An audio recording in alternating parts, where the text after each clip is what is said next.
अब जो क्वेश्चन दे रहा है वो ये है, the major product of the following reaction, इसके ऊपर इसका रिएक्शन है। बस में आगे चले सोचिएगा, आपके पास कहानी के अंदर एक ईथर है और साथ में ये अल्कीन है और इसके ऊपर RCH2 और यहाँ OH और H+ का रिएक्शन है। ठीक है, ईथर का रिएक्शन है या अल्कीन का रिएक्शन है? अल्कीन का। क्यों? क्योंकि अगर तुम यहां से अटैक करा के H को जोड़ते हो, H को यहां जोड़ के कार्बोकैटायन बनाते हो तो रेजोनेंस की स्टेबिलिटी। लेकिन अगर इसके लोन पेयर द्वारा प्रोटोनेशन करा के अगर हम यहाँ पॉजिटिव बनाने की कोशिश करें तो यहाँ ऑक्सीजन के पास पहले से 8 इलेक्ट्रॉन हो जाएंगे, तो इसका रेजोनेंस भी नहीं आएगा। तो इसलिए अटैक किसके द्वारा कराना है? अल्कीन के द्वारा। कार्बोकैटायन ज्यादा स्टेबल कहां बनेगा, ऊपर या नीचे? नीचे। तो नीचे का कार्बोकैटायन बना लो, नीचे का कार्बोकैटायन बना लो, ऐसे बन गए। अब इसी कार्बोकैटायन के ऊपर अल्कोहल का रिएक्शन करा दो और इसी कार्बोकैटायन के ऊपर अल्कोहल का रिएक्शन करा दोगे, अब जो कंपाउंड मिला वो आपका O और यहाँ CH2 और ये R, ऐसा बन गया। ये तो बनेगा, सोचिएगा। अब इन्होंने यहाँ पे स्ट्रक्चर दिया हुआ नहीं है, इन्होंने दिया क्या है? नाम। और जो नाम दिया है तो इसी के बेसिस पे एनालाइज करना है। सोचिए, हेमी एसिटल, ये किसको कहते हैं? गुड। एक ही कार्बन पर OH और OR, तो ऐसे कंपाउंड को क्या बोलते हैं? Hemiacetal. Hemiacetal. बस में आ गई। एसिटल किसको कहते हैं? एक ही कार्बन पे 2 OR, तो एक ही कार्बन पे 2 OR, इसको क्या बोलना है? आपका एसिटल। ईथर किसको कहना है? ROR COC, इसको क्या बोलना है? ईथर। और एस्टर क्या है? COOC, ये क्या है? एस्टर। ये तो है, एनालाइज करिए। COC ये क्या है? ईथर।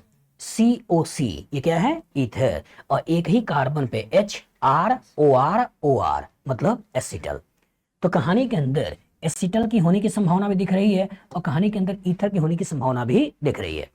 और एक ही लेना है, SCQ का क्वेश्चन है, कौन सा सही है? एसिटल है या ईथर है? एसिटल है। बस में आगे तो मोस्ट अप्रोप्रिएट जो लेके चलना है वो कौन सा लेके चलना है? एसिटल। तो जब एक ही कार्बन 2 OR आगे बेटा, तो उस केस में आपको नया नाम देना है, वो कौन सा देना है? एसिटल। याद रहेगा? बना लोगे? आसान है डिफिकल्ट है? आसान है। केमिस्ट्री के इस क्वेश्चन को करने के बाद आपको मजा तो खूब आया होगा।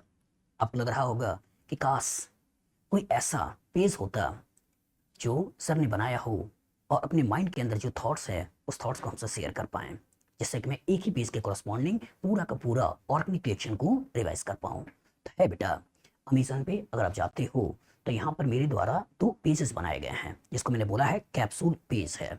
ठीक है, जिसका साइज 20 इंच बाई 30 इंच है, मतलब ये कुछ इस तरह का साइज का कैप्सूल पेज है। आप देख सकते हो जिसका साइज 30 इंच बाई 20 इंच है। इन्हीं एक एक पेजेस के कॉरस्पॉन्डिंग अगर आप देखते हो तो इस पेज में पूरी ऑर्गेनिक केमिस्ट्री में जितने भी रिएक्शन हैं उसके क्या की नोट्स हैं जो आपको दिमाग में रखने चाहिए, वो यहाँ पर देखने को मिलते हैं। और पूरी ऑर्गेनिक रिएक्शन में कितने केमिकल रिएक्शन आपके सिलेबस में है, जिसके इर्द गिर्द आपकी दुनिया घूमती है। मतलब अगर बाउंड्री ऑफ केमिकल रिएक्शन की बात करें, जो आपको पढ़ना ही चाहिए, आना ही चाहिए, उसका इंफॉर्मेशन आपको इस पर्टिकुलर चार्ट में देखने को मिलता है।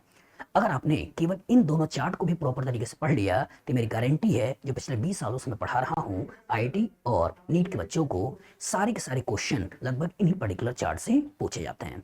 मतलब इन चार्ट को जितनी बार आप रिवाइज कर सकते हो करिए और अपने कॉन्सेप्ट को एनहेंस करिए। इसको लेने के लिए आप अमेजन में जा सकते हो। अमेजन में आप यहाँ पर लर्नोफाई टाइप करिएगा, तो लर्नोफाई टाइप करने पर आपको यहाँ पर मेरे द्वारा बना हुआ चार्ट दिखाई दे जाता है।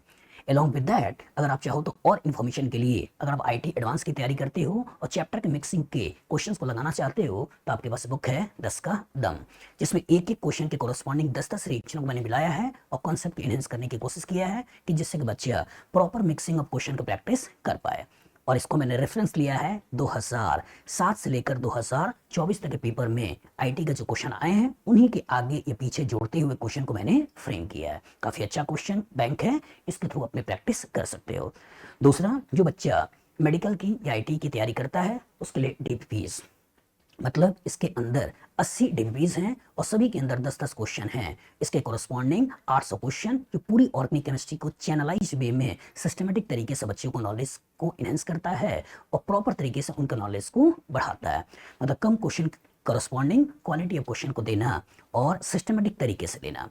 उसके बाद अगर कम टाइम है और आप चाहते हो कि पूरी केमिस्ट्री का रिवीजन कर पाएं तो यहाँ पे आपके पास 30 डे चैलेंज ये 2 वॉल्यूम में है। एक आपका वॉल्यूम 1 जो कि आईटी के लिए है और दूसरा वॉल्यूम 2 जो कि आपका मेडिकल वाला बच्चों के लिए है। मतलब इसमें 15 question physical, 15 inorganic, 15 organic, 45 question daily basis पर आपको देखने को मिलते हैं जो आपको करना होता है, जिससे कि अगर आप एक बुक को लगाते हो तो 1350 क्वेश्चन एट ए टाइम 1 महीने के अंदर आपका लग जाता है, जो कि आईटी मेन और नीट के लिए काफी हेल्पफुल है। और यहाँ पर आपके पास problem solving strategy of NCERT organic chemistry question, इस बुक के कोरस्पॉन्डिंग जो एनसीईआरटी के रियल क्वेश्चन है, उन रियल क्वेश्चन को कैसे टैकल करना है, उस रियल क्वेश्चन को कैसे करना है एक प्रॉपर तरीके से, एक कॉन्सेप्चुअली वे के थ्रू आपको बताने की कोशिश किया है कि किसी क्वेश्चन को अप्रोच करने का क्या तरीका होता है। अगर आपने इस बुक को प्रॉपर तरीके से पढ़ लिया तो मान के चलिए कि इस तरह के परम्यूटेशन कॉम्बिनेशन के फ्यूचर में जितने क्वेश्चंस आ सकते हैं वो आप सही तरीके से बना लोगे और हर तरह के परम्यूटेशन कॉम्बिनेशन को आप सीख जाओगे। मतलब एनसीईआरटी का रियल क्वेश्चन को यहाँ पे लिया है और उस तरह के क्वेश्चन को कैसे सॉल्व किया जाता है उसकी प्रॉपर स्ट्रेटेजी मैंने इसके अंदर बताई है। और उसका 2 वॉल्यूम में concept of organic chemistry volume 1 volume 2 है, जिसके कोरस्पॉन्डिंग थ्योरी और प्रॉपर क्वेश्चन का एक बैलेंस्ड वे आपको इन बुक्स के अंदर देखने को मिलता है। ठीक है, आप चाहे तो सभी ले सकते हैं या देखने के लिए कम से कम आप चाहे तो ये 2 कैप्सूल बेस मंगाइए, देखिए, पढ़िए। ऑर्गेनिक आपकी मजेदार है, कॉन्सेप्चुअल है और इंटरेस्टिंग है, आपको मजा आएगा और आपका सब्जेक्ट का डेप्थ बढ़ेगा।